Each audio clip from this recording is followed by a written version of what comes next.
ஓம் நமச்சிவாய. திருச்சிற்றம்பலம். சிவாய நமக, சிவசிவாய நமக.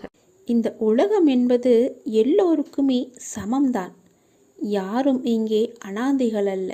யாரும் இங்கே உற்றார் உணர்வுகள் இல்லாத தனியாக விடப்பட்ட நபர் அல்ல. எல்லோருக்குமே எல்லாமே இருக்கின்றது. யாரும் எதுவும் இல்லாமல் இங்கே இருக்கவில்லை. அவர்களுக்கு துணையாக நான் இருக்கிறேன். இந்த உலகத்தில் உயர்ந்தவர் தாழ்ந்தவர் என்று யாருமே கிடையாது. யாரும் ஏழையும் அல்ல, யாரும் பணக்காரரும் அல்ல. யாரும் உயர்ந்த ஜாதியும் அல்ல, யாரும் தாழ்ந்த ஜாதியும் அல்ல. யாரும் யாரை விடவும் உயர்ந்தவர் என்றோ தாழ்ந்தவர் என்றோ மதிப்பு மிக்கவர் என்றோ அறிவானவர் என்றோ அழகானவர் என்றோ உங்களையும் நீங்கள் மற்றவர்களையும் நினைக்க வேண்டாம். இந்த பூமியில் ஒவ்வொரு மனிதர்களுமே சிறப்புக்குரியவர்தான். அனைவருமே தத்தம் துறைகளில் சிறப்பானவர்களே. வெட்ட வெளியில் உச்சி வெயிலில் வியர்வை சிந்த நிலத்தில் உழைத்து களைப்பவர்கள் ஆணாக இருக்கட்டும் பெண்ணாக இருக்கட்டும், யாவருக்குமே எல்லோருக்குமே உள்ளதை போல் சுயமரியாதை, கோபம், வலி, மகிழ்ச்சி, பசி, உறக்கம், இழிச்சொல்லின் வலி, புறக்கணிப்பின் வலி போன்ற தனிமனித உணர்ச்சிகள் அத்தனையும் அனைவருக்குமே உண்டு. அவர்களும் மனிதர்கள்தான். உண்மையில் உயர்ந்தவர் தாழ்ந்தவர் என்று யாருமே இல்லை. சில வாய்ப்புகள்தான் யார் இந்த பொழுதில் அவசியமானவர் என்பதை நமக்கு புரிய வைக்கிறது. அந்த புரிதலை உணர்ந்து கொள்பவர்கள் மனித நேயத்துடனே நடந்து கொள்வர். மனிதநேயம் கொண்டவர்களாலேயே மக்களை திருப்திப்படுத்தும் சேவையை வழங்க முடியும். அவர்களே மரணித்தாலும் மனிதர்கள் மனங்களில் இடம் பிடித்து எப்போதும் அழியா புகழுடன் இருப்பார்கள். மனிதர்கள் யாராயினும் அவர்கள் அனைவருமே சமம்தான். உயர்ந்தவர் என்றோ தாழ்ந்தவர் என்றோ படித்தவர் என்றோ படிக்காதவர் என்றோ ஏழை என்றோ பணக்காரன் என்றோ கருப்பு என்றோ சிவப்பு என்றோ உயர்ந்த ஜாதி என்றோ தாழ்ந்த ஜாதி என்றோ எந்த இருமே கிடையாது. அப்படிப்பட்ட நிலை நிச்சயமாகவே மாற வேண்டும். சமத்துவம் என்ற நிலை நிலவ வேண்டும் என்றால் மக்கள் மனதில் மாற்றம் ஏற்பட வேண்டும். ஏற்பட்டே ஆக வேண்டும். எனக்கு எல்லோருமே சமம்தான். நான் யாரையும் ஏற்று இரக்கத்தோடு நான் பார்ப்பதே இல்லை. அது நம்மிடமிருந்தே தொடங்குவோம். இனி ஒரு உலகம் புதிதாக அமைப்போம். நிகரான மனிதர்களை மதிப்போம். நாமாக வாழ்வோம். முதலில் மனிதனாக வாழ்வோம். நான் யாரையும் ஏற்றம் இரக்கம் கொண்டு பார்க்காமல் அனைவரையும் சமமாகவே பார்க்கிறேன். எல்லோருமே என்னுடைய குழந்தைகள்தான். நீங்களும் அப்படியே பாருங்கள். ஓம் நமச்சிவாய. எல்லாம் நல்லதே நடக்கும். நீ பொறுமையுடன் இரு. நீ விரும்பிய எதுவும் உன் வாழ்க்கையில் கிடைக்காமல் போயிருக்கலாம். ஆனால் நீ விரும்பியதை விட சிறப்பான ஒன்றை உனக்கு நான் தருவேன். என்மேல் உனக்கு நம்பிக்கை இருக்கிறது அல்லவா? எல்லாம் வல்ல இறைவன் உனக்கு நல்லது செய்வதற்காகத்தான் நான் காத்து கொண்டிருக்கிறேன். உனக்கு தெரியாது நான் உனக்காக என்ன திட்டங்கள் வைத்திருக்கிறேன் என்று. இன்னும் சில நாட்கள் காத்திரு. என்னுடைய திட்டங்களை கண்டு நீ மிகவும் சந்தோஷப்படுவாய். என் அப்பா எனக்கு இப்படி செய்து விட்டாரே என்று நீ மிகவும் சந்தோஷமாகவே வாழ்வாய். சுய விசாரணை ஒன்றுதான் தவறில்லாத ஒரே வழி. நீங்கள் உண்மையில் இருக்கும் நிபந்தனையற்ற முழுமையான இருப்பை உணர ஒரே நேரடியான ஒன்று சுய விசாரணை. நான் யார்? விசாரணை எல்லா எண்ணங்களுக்கும் ஆதாரம் நான் என்ற எண்ணமே. நான் யார் என்ற சுய விசாரணையால் தான் மனம் ஒன்றி போகும். நான் யார் என்ற எண்ணம் மற்ற எல்லா எண்ணங்களையும் அழித்து இறுதியில் தன்னையும் கொன்றுவிடும். மற்ற எண்ணங்கள் எழுந்தால் அவற்றை முடிக்க முயற்சிக்காமல் இந்த எண்ணம் யாருக்கு எழுந்தது என்று விசாரிக்க வேண்டும். எத்தனை எண்ணங்கள் எழுகின்றன என்பது என்ன? ஒவ்வொரு எண்ணம் எழும்பும் போதும் உஷாராக இருக்க வேண்டும். இந்த எண்ணம் யாருக்கு வருகிறது என்று கேட்க வேண்டும். எனக்கு என்று பதில் வரும். அப்போது நான் யார் என்று நீங்கள் விசாரித்தால் மனம் அதன் மூலத்திற்கு அல்லது எங்கிருந்து வந்தது என்று திரும்பவும் எழுந்து எண்ணமும் மூழ்கும். இப்படி அதிகமாக பயிற்சி செய்யும் போது மனதின் மூலாதாரமாக நிலைத்து நிற்கும் சக்தி அதிகரிக்கும். அப்படிதான் நீங்கள் எந்த விஷயத்தை செய்தாலும், எங்கு போனாலும், இதை செய்யலாமா, இதை செய்வதால் நமக்கு நன்மை ஏற்படுமா என்று ஒரு முறைக்கு பல முறை நீங்கள் யோசிக்க வேண்டும். எடுத்தோம் முடித்தோம் என்று எந்த ஒரு காரியத்தையும் செய்யக்கூடாது. இன்றைய நிலைக்கு இது வந்தால் நமக்கு சரியாக இருக்கும் என்று நீங்கள் நினைக்கலாம். அது நாளை உங்களுக்கு சரியாகமா இருக்குமா என்று ஒரு தடவைக்கு பல முறை யோசித்து செயல்படுங்கள். இல்லையென்றால் நீங்கள் பிரச்சனையில் போய் மூழ்கி விடுவீர்கள். எல்லாவற்றையும் தீர்ப்பதற்கு நான் இருக்கிறேன். இருந்தாலும் நீங்கள் கொஞ்சம் கவனமாகவே இருக்க வேண்டும். எல்லாவற்றையும் யோசித்து செயல்பட வேண்டும். எங்கு போனாலும் யோசித்து பாருங்கள், நல்லது நடக்கும். ஓம் நம சிவாய. எல்லாம் நல்லதே நடக்கும். இனி எல்லாமே உனக்கு நல்லதாகவே நடக்கும். நீ மனதில் குழப்பத்தோடு இருப்பதால் செய்யும் எல்லா செயலிலும் உனக்கு கவனம் செலுத்துவதாக நினைத்து கொண்டு நீ இப்போது கவனமின்றி எல்லாவற்றையுமே இழந்து கொண்டு வந்து கொண்டிருக்கிறாய். சரிதானே?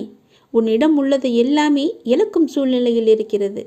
ஏனென்றால் உன் மனதில் குழப்பம் உன்னை ஆட்டி படைத்து கொண்டிருக்கிறது. எந்த சூழ்நிலை ஆயினும் அதிலுள்ள நல்லதை மட்டுமே பார்க்கும் பழக்கத்தையும் பக்குவத்தையும் நீ வளர்த்துக்கொள். அப்பொழுதுதான் உன்னால் எவ்வளவு கடினமான சூழ்நிலையும் எதிர்கொள்ள முடியும். நீ ஒன்றை மட்டும் புரிந்து கொள். இவ்வுலக வாழ்வில் நடக்கும் நிகழ்வுகள் அனைத்துமே ஏதாவது ஒரு காரணத்திற்காக மட்டுமே நடக்கிறது. அதில் நீ மட்டும் விதிவிலக்கு அல்ல. உன் வாழ்வில் நடக்கும் நிகழ்வுகள் அனைத்தும் உன் இறந்த கால வாழ்விலோ அல்லது முன் ஜென்மத்திலோ நீ விதித்த செயல்களின் விளைச்சல்கள். அதைதான் தற்போது நீ அறுவடை செய்து கொண்டிருக்கிறாய். அதற்காக நீ உன்னை தாழ்த்தி கொள்ளாதே. எல்லாமே உன்னுடைய கர்ம வினைகளின் படிதான் நடந்து கொண்டிருக்கின்றன. இப்பொழுது நீ செய்யும் செயல்களுக்கான பலனை நிச்சயமாகவே வருங்காலத்தில் நிச்சயமாகவே அனுபவிக்க வேண்டும். அதனால்தான் நான் உனக்கு அடிக்கடி கூறுவது, எல்லோருக்கும் உன்னால் முடிந்த உதவிகளை எந்த ஒரு எதிர்பார்ப்பும் இன்றி செய்யென்று. யாரையுமே நீ திட்டாதே. உன் வாயால் சாபமிடாதே. யாருக்கும் உன் மனதால் கெடுதல் நினைக்காதே. நீ எதை செய்கிறாயோ அதுவாகவே உன்னை வந்து சேரும். அதற்காக எனக்கு தீங்கு துரோகம் நிலத்தவர்கள் என்ன செய்ய என்று நீ என்னை பார்த்து கேட்பது எனக்கு புரிகிறது. உன்னுடைய மனம் வருந்தினாலே போதும். உனக்கு பாதிப்பை தந்தவர்களுக்கான தண்டனையை காலம் நிச்சயம் கொடுத்தே தீரும். உன் அப்பா நான் பார்த்து கொண்டு சும்மா இருக்க மாட்டேன். எல்லாமே உடனுக்குடன் நடக்க வேண்டும் என்று மட்டும் நினைக்காதே. தாமதமாயினும் என்றுமே தர்மமே வெல்லும். எனவே எந்த நேரத்திலும் நேர்மையாக சிந்திக்கவும் செயல்படவும் நீ தொடங்கு. அதுதான் உனக்கு உன் லட்சியத்தை அடைய செய்யும். என் வார்த்தைகள் மீது நம்பிக்கை வை. உன் அப்பா செய்வது எல்லாமே உன்னுடைய நன்மைக்காகவே.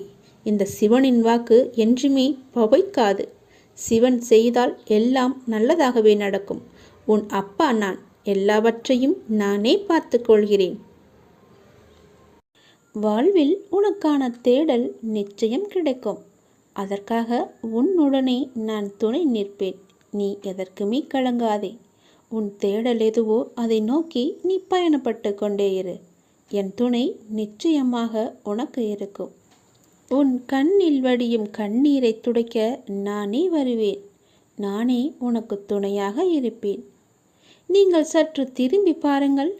உங்களை கஷ்டப்படுத்திய நாட்கள் எல்லாம் கற்றுக் கொடுத்த நாட்கள் என்று உங்களுக்கே தெரிய வரும். அத்தகைய அனுபவங்களை சேகரித்து வையுங்கள். இனி வரும் நாட்களில் எச்சரிக்கையோடு செயல்பட அதுவே உங்களுக்கு உதவியாக இருக்கும். கவலைப்படுவதற்கு காரணங்களை தேடாமல் ஒவ்வொரு நிகழ்விலும் உள்ள யதார்த்தத்தை எண்ணி மகிழ்ச்சியாக இருக்க பழகி கொள்ளுங்கள். எந்த சூழ்நிலையிலும் முயற்சியை மட்டும் கைவிடாதீர்கள். விதியின் பயனில்லை என்றாலும் முயற்சியின் பலன் கட்டாயம் உண்டு. காலில் மிகச்சிறிய முள் குத்தி இருந்தால் கூட எவ்வாறு விரைவாக ஓட முடியாதோ அதேபோல உங்கள் மனதில் சிறிய சிறிய பிரச்சனைகள் உங்கள் செயல்பாட்டு திறனை பாதித்தால் நீங்கள் பெரிய வாய்ப்புகளை உரிய தருணத்தில் சரியான முறையில் பயன்படுத்தி வெற்றி காண முடியாது. எனவே சிறு பிரச்சனைகளுக்கு முக்கியத்துவம் தராமல் அப்பிரச்சனைகளுக்கு உடனுக்குடன் தீர்வு கண்டு நமது மனதை மிகவும் அமைதியான முறையில் வைத்துக்கொள்வது நமக்கு விரைவிலேயே வெற்றியை ஈட்டி தரும். வாழ்க்கை முடிவற்ற சாத்தியங்கள் நிறைந்தது. நன்மைகளை அறுவடை செய்ய சரியான நேரத்தில் சரியானதை செய்யுங்கள். கடும் உழைப்பு என்பது ஒரு சந்தோஷம். அதை செய்து கொண்டே இருக்க வேண்டும். வெகு நிச்சயமாய் ஏதோ ஒரு கணத்தில் அந்த கிரீடத்தை தலையில் வைக்கும். அந்த கணம் யாருக்கும் கிரீடம் என்று தெரியாது. ஆனால் உழைப்பவர்களுக்கு கிரீடம் நிச்சயமாகவே உண்டு. ஒருபோதும் உழைப்பவர் தோற்று போக மாட்டார். உழைப்பவருக்கே உழைப்பின் அருமை தெரியும். ஆகவே உழைப்பதை ஒரு வைராக்கியமாக கொண்டு உழைத்து வெற்றி பெற்று நீங்கள் வாழுங்கள். இந்த அப்பாவின் துணை உங்களுக்கு எப்போதுமே இருக்கும். என் அனுக்கிரகத்தால் இந்த பிறவியில் என்னை நீ ஆராதித்து கொண்டிருக்கிறாய். அப்படி என்னை வணங்கும் அவகாசம் உனக்கு கிடைத்ததே ஒரு பெரிய யோகம். நீ இப்பிறவிக்கு சாட்சி. நான் உன் பூர்வ ஜென்மங்கள் அனைத்திற்குமே சாட்சியாக இருப்பேன். நீ எதை பற்றியுமே கவலைப்படாமல் உன்னுடைய இலக்கு எதுவோ அதை நோக்கி நீ பயணப்பட்டு கொண்டே இரு. உன் இலக்கில் எந்த ஒரு கெடுதலும் வராமல், எந்த ஒரு தடையும் வராமல் நான் பார்த்து கொள்கிறேன். என் துணை உனக்கு எப்போதுமே நன்மைகள் பல பெருகும் நேரம். இந்த மாதத்திற்குள் பல நன்மைகள் உனக்கு நடக்கப் போகிறது. உன்னுடைய வாழ்க்கை மேம்பட போகிறது. உன்னை தேடி பல வெகுமதிகள் வரப்போகிறது. எதற்காகவும் நீ கலங்காதே. நீண்ட நாட்களாகவே நீ என்னிடம் கேட்டுக்கொண்டிருக்கும் உன் பிரார்த்தனையை உன்னுடைய அப்பா உனக்காக நிறைவேற்றி கொடுக்கப் போகின்றேன். உன்னுடைய துன்பங்களிலிருந்து எல்லாம் உன்னை காப்பாற்றப் போகின்றேன். நீ கேட்ட வரத்தை கூடிய விரைவில் உனக்கு தந்து உன் வாழ்க்கையை நான் சிறப்பானதாக மாற்றப் போகின்றேன். நீ நினைத்தது நிச்சயமாகவே நடக்கப் போகிறது. அது உனக்கு நடந்தே தீரும். உன்னுடைய மனக்கவலையின்றி இன்று தீபம் ஏற்று. எனக்காக ஒரே ஒரு தீபம் உன்னுடைய வீட்டில் ஏற்றிவை. என்னை நினைத்து ஓம் என்று சொல். எல்லாவற்றையும் நான் பார்த்து கொள்கிறேன். உனக்கு நல்வழியை நான் காட்டுகிறேன். காலை எழுந்ததும் என்ன வாக்கு வருகிறது என்று பார்க்க வேண்டும். ஏனென்றால் மனம் எதையோ பறிகொடுத்தது போல உள்ளது என்று உன் மனதில் சில கவலைகளுடன் நேற்று உறங்கி போனாயல்லவா? ஒவ்வொரு காலகட்டத்திற்கும் என்ன நடக்க வேண்டுமோ அதுதான் நடந்திருக்கின்றது. ஆனால் அது நிரந்தரமல்ல. இதுவும் மாறும். உன் மனதில் உள்ள அந்த சுமைகளை இறக்கி வைத்துவிட்டு அடுத்த நொடி உன்னுடையதாக இருப்பதற்காக அதை எப்படி சிறப்பாக ஆக்கப் போகின்றாய் என்பதில் உன்னுடைய கவனத்தை நீ செலுத்து. நான் உன்னோடு இருக்கின்றேன். அடுத்த நொடியை மகளுடையதாக ஆக்க உனக்கு நான் துணை இருக்கின்றேன். என் செல்ல குழந்தையே, உன்னை விட்டு சென்றதெல்லாம் உன் கை வந்து இந்த தை மாதத்தில் உன்னை வந்து சேரும். மகிழ்ச்சியாகவே இரு. நான் உனக்கு துணை இருப்பேன். எப்பொழுதும் உனக்குள் நான் இருப்பேன். என்னுடைய நாமத்தை மட்டும் நீ சொல்லிக்கொண்டே இரு. நீ மகிழ்ச்சியாக இருந்தாலும் உன்னுடைய மனதில் ஏதோ ஒரு பயம் ஓடிக்கொண்டே இருக்கின்றதே. எதற்காக அது? அது தேவையற்ற பயம். உன் வாழ்க்கையில் நல்ல மாற்றங்கள் ஒவ்வொன்றாக நடக்க ஆரம்பம் ஆகிவிட்டது. பயம் உனக்கு எதிர்மறை எண்ணங்களை மட்டுமே தரும். அந்த பயத்தை நீ தூக்கி எறிந்துவிடு. உன்னுடைய மனதை நீ எப்பொழுதும் நேர்மறையாய் மட்டுமே வைத்துக்கொள். அதில் எதிர்மறையை உட்புகுத்தி விடாதே. அதை தடுத்து நிறுத்த வேண்டிய பொறுப்பு உனக்குள் தான் இருக்கிறது. அதை நீ மட்டுமே செய்ய முடியும். நீ நினைத்தால் கண்டிப்பாகவே முடியும். அந்த எதிர்மறை எண்ணங்கள் உன் செயல்பாட்டை எல்லாம் தடுத்து உன்னை தோல்வியில் சென்று அடைய வைத்துவிடும். முதலில் அந்த பயத்தை விடு. நல்லதை நினை. உனக்கு நன்மைகள் மேலும் மேலும் பெருகி கொண்டே இருக்கும். உன்னுடைய வாழ்க்கை உயரும் நேரம் இது. நீ வாழ்வை எப்போது குறி சொல்லாமல் ஏற்றுக்கொண்டாயோ, வினையை எப்போது நீ புரிந்து கொண்டாயோ, அப்போதே பல மாறுதல்கள் எல்லாம் உன்னுடைய வாழ்வில் நடக்க ஆரம்பித்து விட்டன. நீ விரும்பியபடி நடந்தால்தான் மகிழ்ச்சி இருக்கும் என்று நினைத்தாய். ஆனால் இப்போது உனக்கு அமைந்த வாழ்விலே நீ அனைத்து மகிழ்ச்சியையும் காண இருக்கின்றாய். இடமாற்றம், வேலை மாற்றம் என நீ எதிர்பார்த்த பல மாற்றங்கள் நிகழப்போகிறது. நீண்ட நாட்களாகவே நீ என்னிடம் கேட்ட ஒரு வேண்டுதலும் இந்த மாதத்தில் நிறைவேறப் போகிறது. மகிழ்ச்சியாக சந்தோஷமாகவே அதை அனுபவிக்கப் போகின்றாய். உன்னுடைய வாழ்க்கையானது கொஞ்சம் கொஞ்சமாக மேம்பட்டு உயர்ந்த நிலைக்கு வரப்போகின்றது. உன்னுடைய வாழ்க்கையின் தரம் உயரும் நேரத்தை நீ நெருங்கிவிட்டாய் அல்லவா? அதனால் பல நன்மைகள் உன்னை வந்து சேரப்போகிறது. இந்த மாதம் முடிவதற்குள் அதற்கான பலனை நீ அனுபவிப்பாய். கொஞ்சம் கொஞ்சமாக எல்லாமே நடந்து உன் முழுமையான வாழ்க்கையை நீ அனுபவிக்க நீ உன்னை தயார் செய்து கொள்ள வேண்டும். சந்தோஷத்தில் நீ துள்ளி குதிக்கப் போகின்றாய். என்னுடைய நாமத்தை நீ சொல்லிக்கொண்டே இரு. கடந்த 1 வருடமாக இருந்த உன்னுடைய மனப்போராட்டத்திற்கு முடிவு கிடைக்கும் நேரம் இது. நீ போகும் பாதையே சரியான பாதை. அதிலிருந்து நீ நகர்ந்து விடாதே. இந்த வழியிலேயே நீ போ. உனக்கு முன்னால் நான் சென்று கொண்டிருக்கிறேன் என்பதை மறவாமல் அதன் வழியே வா. நிச்சயம் நடக்கும் நன்மைகள் பல. நல்லதொரு மாற்றம் நிரந்தரமாக உன்னுடைய வாழ்வில் இன்னும் சரியாக 3 மாதத்தில் வரப்போகிறது. அந்த நல்லதொரு மாற்றம் நீ எதிர்பார்த்ததை விட பல மடங்கு உனக்கு சந்தோஷத்தை அள்ளி தரப்போகிறது. அல்ல அல்ல குறையாத சந்தோஷம். அதை நீ அனுபவிக்கப் போகின்றாய். இது உன்னுடைய வாக்கு அல்ல, இது என்னுடைய சத்திய வாக்கு. உறவுகளில் உள்ள நிலையாமையை நீ புரிந்து கொண்டாய். உலக உண்மைகளை கொஞ்சம் கொஞ்சமாக நீ புரிந்து கொண்டாய். அடங்காத மனத்தினை என் நாமத்தால் அடங்க வைத்து நீ இப்போது பயின்று வந்து கொண்டிருக்கின்றாய். எப்போதும் நேர்மறையாக சிந்திக்க நீ பழகி கொண்டாய். இனி என்ன, ஏன் கவலை? இந்த வாழ்க்கையை கடப்பது உனக்கு எளிதாகவே இருக்கப் போகின்றது. இனி உனக்கு வழிகாட்டியாக நானே உன் கூடவே வரப்போகின்றேன்.